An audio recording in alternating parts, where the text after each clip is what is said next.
भारत के इतिहास में पहली बार टोटल फर्टिलिटी रेट यानी कि कुल प्रजनन दर कम हो गई है। अगर ऐसा ही रहा तो आने वाले समय में आबादी घटने तक का खतरा है। बीते दिनों एक्स और टेस्ला के मालिक इलॉन मस्क ने इसे लेकर एक पोस्ट किया। उन्होंने लिखा, भारत में बर्थ रेट अब रिप्लेसमेंट लेवल से नीचे आ चुका है।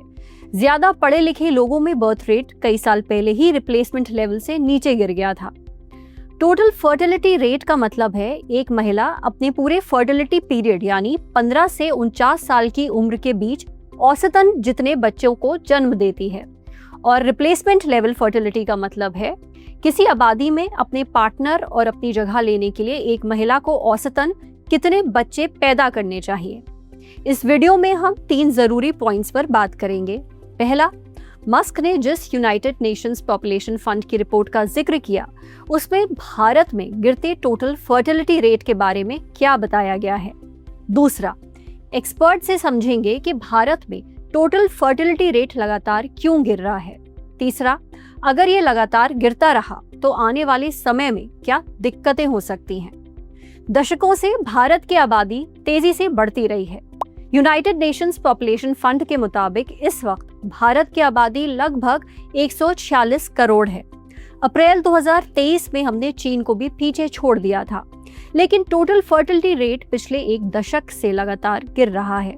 यूनाइटेड नेशंस पॉपुलेशन फंड ने अपनी state of world population 2025 report जारी की है। इसके मुताबिक भारत का टोटल फर्टिलिटी रेट गिरकर 1.9 हो गया है। आबादी को बराबर बनाए रखने के लिए प्रति महिला 2.1 का रिप्लेसमेंट लेवल जरूरी होता है। भारत का नया आंकड़ा अब इस स्तर से भी नीचे आ गया है। भारत की जनसंख्या आने वाले दशकों में करीब 170 करोड़ तक पहुंच सकती है। इसके बाद इसमें गिरावट आनी शुरू होगी।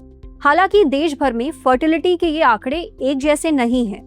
बिहार और उत्तर प्रदेश जैसे राज्यों में फर्टिलिटी रेट अभी भी काफी ज्यादा है। दूसरी तरफ तमिलनाडु, केरल और आंध्र प्रदेश जैसे राज्यों में ये आंकड़ा कई साल से रिप्लेसमेंट लेवल से नीचे बना हुआ है। वहीं दिल्ली का फर्टिलिटी रेट लगभग 1.2 होने का अनुमान है। हमने बात की पॉपुलेशन फाउंडेशन ऑफ इंडिया में नॉलेज मैनेजमेंट और कोर ग्रांट्स के सीनियर लीड आलोक वाजपेयी से और जाना भारत में टोटल फर्टिलिटी रेट क्यों गिर रहा है। ये गिरावट कई प्रकार के सामाजिक और आर्थिक कारणों से हुई है और दीर्घकालिक सामाजिक परिवर्तनों को दर्शाती है। सबसे पहले लोग देर से शादी कर रहे हैं और देर से बच्चे भी पैदा कर रहे हैं। दूसरा, शिक्षा का स्तर बढ़ा है, खासतौर से महिलाओं में। तीसरा, महिलाओं की कामकाज और रोजगार में भागीदारी बढ़ी है, इससे लोग परिवार छोटे रख रहे हैं। चौथा, परिवार नियोजन के साधन और स्वास्थ्य सेवाओं की पहुंच भी पहले से काफ़ी बेहतर हुई है, जिससे लोग अपनी पसंद के अनुसार बच्चों की संख्या चुन पा रहे हैं। इसके अलावा बच्चों की पढ़ाई, स्वास्थ्य और पालन पोषण के खर्चे भी बढ़ गए हैं, जिसकी वजह से छोटे परिवार रखने की प्रवृत्ति बढ़ी है। ये सारे कारण TFR में कमी के कारण हैं। फर्टिलिटी रेट गिरने के पीछे सोशल इकोनॉमिक कारण तो हमने समझ लिए, लेकिन एक वजह और भी है जिस पर बात होना बहुत जरूरी है, लाइफस्टाइल और हेल्थ।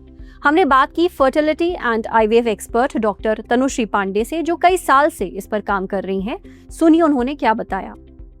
सिर्फ भारत का ही नहीं, पूरे विश्व का फर्टिलिटी रेट बहुत ज़्यादा जल्दी गिरते जा रहा है। इसके कई कारण हैं। सबसे ज़्यादा ज़रूरी कारण है स्ट्रेस।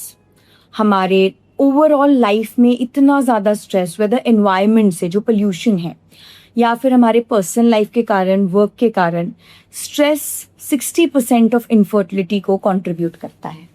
उसके बाद एज, मेल एंड फीमेल दोनों की ही एज इंपॉर्टेंट होती है। एग फ्रीजिंग या फिर एम्ब्रियो फ्रीजिंग इसका एक बहुत अच्छा ऑप्शन एंड सोल्यूशन है।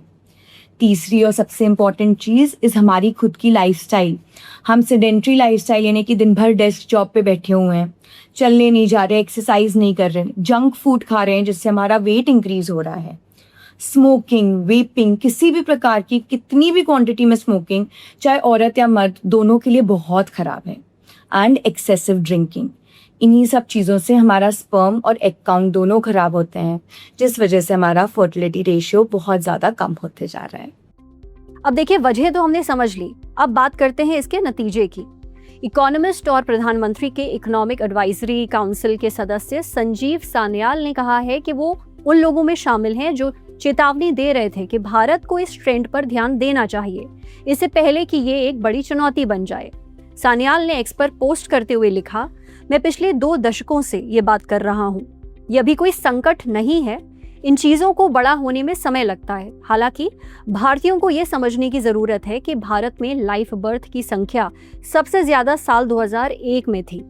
अगर लोग लंबी उम्र नहीं जीते तो भारत की आबादी 2030 के दशक में ही घटने लगती। अब यहाँ एक बड़ा सवाल खड़ा होता है, अगर टोटल फर्टिलिटी रेट में सुधार नहीं आता है तो आने वाले दशकों में इससे देश पर क्या असर पड़ेगा? सुनिए। अगर TFR लगातार कम बना रहता है और सुधार नहीं आता है तो लंबे समय में आबादी की वृद्धि धीमी हो सकती है। इसका असर एक ये होगा कि बुजुर्गों की संख्या बढ़ेगी और काम करने वाली उम्र की आबादी का अनुपात कम हो सकता है। ये हम दक्षिण भारत के कई राज्यों में पहले से ही देख रहे हैं, जैसे आंध्र प्रदेश, तमिलनाडु और केरला में राजनीतिक नेताओं ने अपनी चिंता भी व्यक्त की है इस पर। पॉपुलेशन फाउंडेशन ऑफ इंडिया के एक प्रोजेक्शन के अनुसार बुजुर्गों की संख्या 2050 तक डबल होकर टोटल पॉपुलेशन में 20% हो जाएगी। इससे स्वास्थ्य सेवाओं, पेंशन और देखभाल की व्यवस्था पर काफ़ी दबाव बढ़ जाएगा। इंडियन एक्सप्रेस में छपी रिपोर्ट के मुताबिक एक्सपर्ट्स का कहना है कि भारत के सामने असली चुनौती आबादी का घटना नहीं है, बल्कि उसके डेमोग्राफिक डिविडेंड का धीरे धीरे कम होना है। डेमोग्राफिक डिविडेंड का मतलब है जब किसी देश में काम करने वाली युवाओं की संख्या बुजुर्गों और बच्चों से ज्यादा होती है। इससे देश की आर्थिक तरक्की तेज हो जाती है। भारत अभी दुनिया में सबसे ज्यादा युवा आबादी वाले देशों में से एक है। इस आबादी ने पिछले 2 दशकों में देश की आर्थिक तरक्की और लेबर फोर्स को बढ़ाने में बड़ी मदद की है। इकोनॉमिस्ट चेतावनी दे रहे हैं कि अगर फर्टिलिटी रेट में लगातार गिरावट आती रही तो आगे चलकर वर्कफोर्स का बढ़ना धीमा हो सकता है, बुजुर्ग होती आबादी बढ़ सकती है। इसलिए इस मुद्दे पर ध्यान देना बेहद जरूरी है। नमस्ते, मेरा नाम है सरवत। हमारे इस वीडियो को लाइक करिए, हमारे चैनल को सब्सक्राइब करिए और देखते रहिए इंडियन एक्सप्रेस हिंदी। शुक्रिया।